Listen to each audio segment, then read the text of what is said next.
السلام علیکم six class بیٹا، مجھے امید ہے آپ سب خیریت سے ہوں گے اور آپ کے گھر والے بھی سب خیریت سے ہوں گے۔ بیٹا آج ہمارا اگلا لیسن شروع ہونے والا ہے، یہ ہے بک کے پیج نمبر 21 پر نماز جنازہ اور اس کی اہمیت۔ نماز جنازہ اور اس کی اہمیت۔ نماز جنازہ کا مفہوم: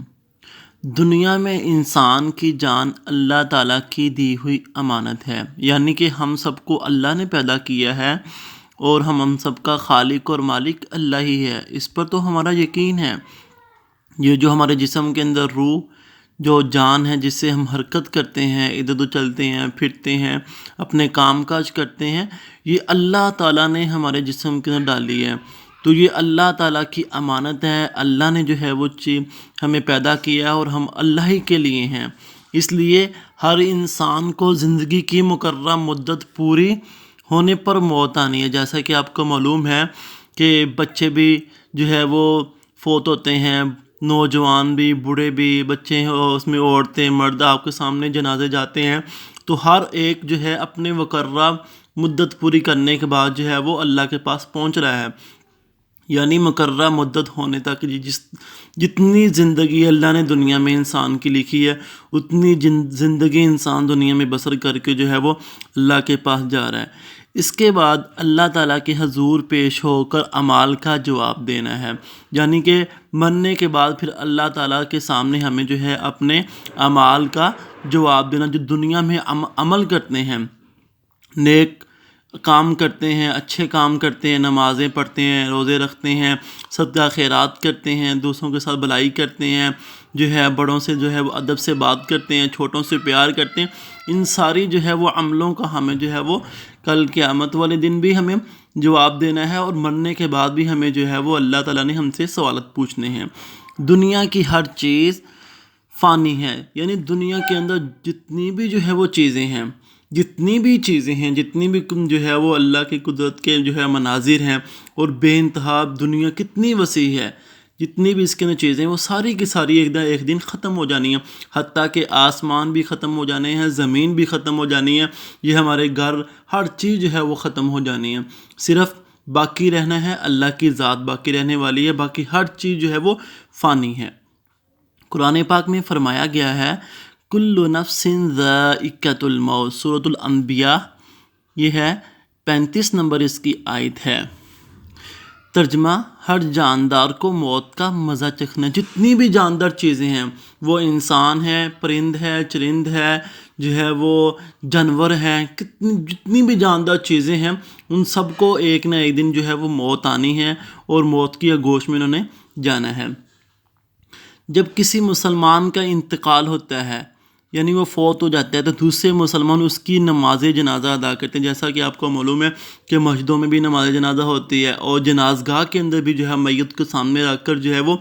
اس کی نماز جنازہ پڑھی جاتی ہے۔ نماز جنازہ میت کے لیے مغفرت کی اجتماعی دعا ہے، یعنی ہم وہاں پر جو ہے وہ میت کے لیے مغفرت کی دعائیں کرتے ہیں، اس کی بخشش کی دعائیں کرتے ہیں،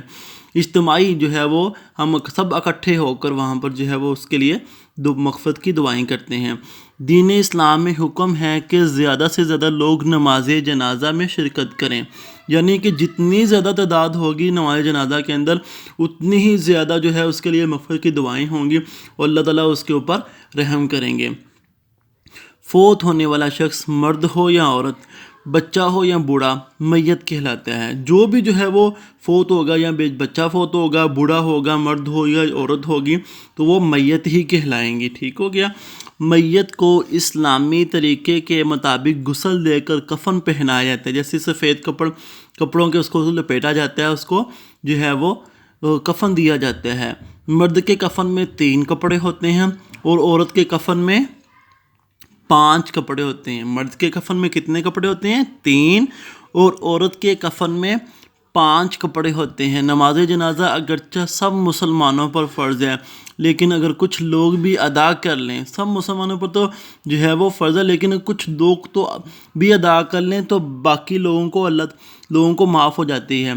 اسلام میں سے فرد کو فرض کفایہ کہا گیا ہے، فرض عین نہیں، فرض واجب نہیں، بلکہ فرض کفایہ کہا گیا کہ چند لوگ بھی جو ہے وہ نماز جنازہ پڑھ لیں تو باقی لوگ اگر نہ بھی پڑھیں تو ان کو گناہ نہیں ہوگا۔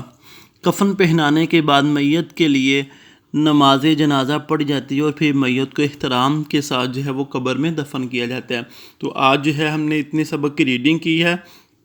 بیٹا آپ بھی جو ہے وہ اس کی اچھی طریقے سے ریڈنگ کیجیے گا اور اس کو جو ہے وہ ذہن نشین کیجیے گا۔ تو آج کا سبق یہ ہے کہ آپ اتنی نماز جنازہ کا مفہوم مکمل جو ہے وہ یہاں تک اس کی اچھی طریقے سے